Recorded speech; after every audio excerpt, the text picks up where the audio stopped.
Shivratri story in Hindi. Bhola और हरिया दोनों गहरे मित्र थे। दोनों के खेत पास पास थे। दोनों अपने अपने खेतों में मिलजुल कर काम करते थे। एक दिन हरिया ने भोला से कहा, भोला, हम इतनी मेहनत से फसल उगाते हैं, लेकिन फिर भी हमारी गरीबी दूर नहीं होती है।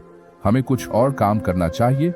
यह सुनकर भोला कहता है, मित्र, ऐसा नहीं है, हमें भगवान जितना दे रहे हैं उसी में खुश रहना चाहिए। यह सुनकर हरिया गुस्सा हो जाता है। वह भोला से कहता है, तू कुछ नहीं समझता है। इतने दिन से तू शिव जी की पूजा कर रहा है। भगवान ने तुझे आज तक क्या दिया है? तब भोला कहता है, मैंने आज तक अपने भोले बाबा से कुछ मांगा ही नहीं। मैं तो बस सच्चे मन से उनकी पूजा करता हूँ और वे अपने आप मेरे सारे काम बना देते हैं। मुझे कुछ मांगने की जरूरत ही नहीं पड़ती। तू भी मेरे साथ मंदिर चला कर, तेरे मन में से भी लालच निकल जाएगा। हरिया गुस्सा होकर अपने घर चला गया। घर में उसकी पत्नी सुमित्रा ने पूछा तो हरिया ने कहा, मैंने अपने मित्र भोला को साथ मिलकर व्यापार करने की सलाह दी तो उसने मना कर दिया और कहा, भोले बाबा की कृपा से वह इतने में ही खुश है। यह सुनकर सुमित्रा ने कहा, भोला भैया भगवान शिव के भक्त हैं। आप बचपन से उनके साथ रहते हो, फिर भी आप कभी मंदिर नहीं गए। सबका अपना अपना विश्वास है। वैसे उनके कहने से आप भी मंदिर जाकर भोले बाबा का आशीर्वाद ले लो। यदि भगवान ने चाहा तो आपका व्यापार करने का सपना पूरा हो जाएगा। सुमित्रा की बात हरिया की समझ में आ गई। वह अगले दिन भोला के साथ शिवजी के मंदिर गया।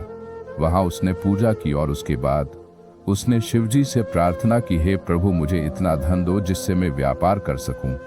यदि मेरा व्यापार चल गया तो मैं आपके मंदिर में सोने का शिवलिंग चढ़ाऊंगा। उसकी प्रार्थना सुनकर भोला मुस्कुरा रहा था, लेकिन उसने हरिया से कुछ नहीं कहा और वापस आकर अपने खेत में काम करने लगा। कुछ दिन बाद हरिया ने कर्ज लेकर व्यापार शुरू किया। भगवान भोलेनाथ की कृपा से उसका व्यापार अच्छा चलने लगा। एक दिन हरिया भोला से मिलने गया और उसने कहा, भोला देख, तूने भोले बाबा की इतने साल भक्ति की पर कुछ नहीं मांगा और मैं तेरे साथ केवल एक बार बाबा के मंदिर गया और भगवान से सोने का शिवलिंग चढ़ाने की बात की। बाबा ने खुश होकर मेरा व्यापार शुरू करा दिया। तब भोला ने कहा, तुमने जो मांगा तुम्हें मिल गया। मैंने तो केवल भगवान की भक्ति मांगी थी, जिससे मैं बहुत खुश हूँ। तुम्हारी खुशी धन दौलत में है, मेरी खुशी मेरे भोलेनाथ की भक्ति में है। तब हरिया ने घमंड में कहा, देखना, इस साल शिवरात्रि पर मैं सोने का शिवलिंग चढ़ाऊंगा, तब बाबा मुझे और धनवान बना देंगे। उसकी बात सुनकर भोला मुस्कुरा कर रह गया। भोला ने शाम को घर जाकर अपनी पत्नी कमला को यह सारी बात बताई। तब कमला ने कहा, आपके भोले बाबा भी भेदभाव करते हैं।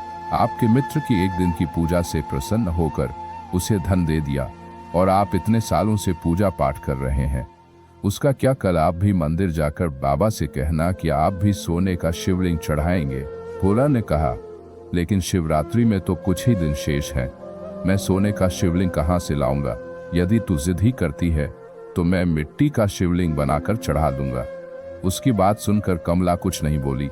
अगले दिन भोला शिवजी के मंदिर गया और बाबा से कहा, बाबा, मैं इस शिवरात्रि आपको मिट्टी का शिवलिंग अर्पण करूंगा। यह कहकर वह अपने खेत पर चला गया। शिवरात्रि के दिन भोला और हरिया पूजा का थाल सजाकर मंदिर पहुंच गए। कमला और सुमित्रा भी उनके साथ थीं।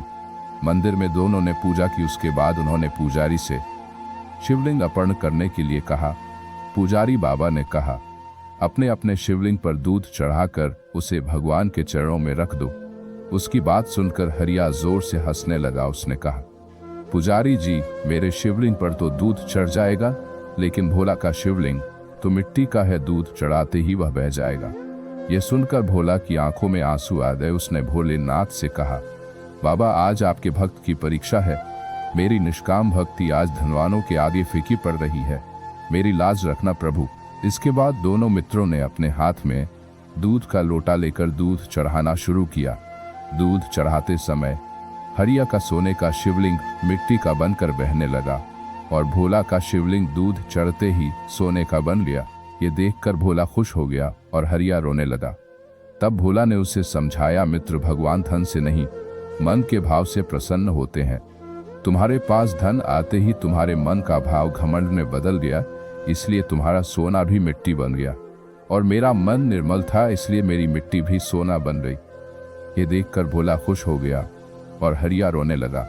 तब भोला ने उसे समझाया, मित्र, भगवान धन से नहीं, मन के भाव से प्रसन्न होते हैं। तुम्हारे पास धन आते ही तुम्हारे मन का भाव घमंड में बदल गया, इसलिए तुम्हारा सोना भी मिट्टी बन गया, और मेरा मन निर्मल था, इसलिए मेरी मिट्टी भी सोना बन गई।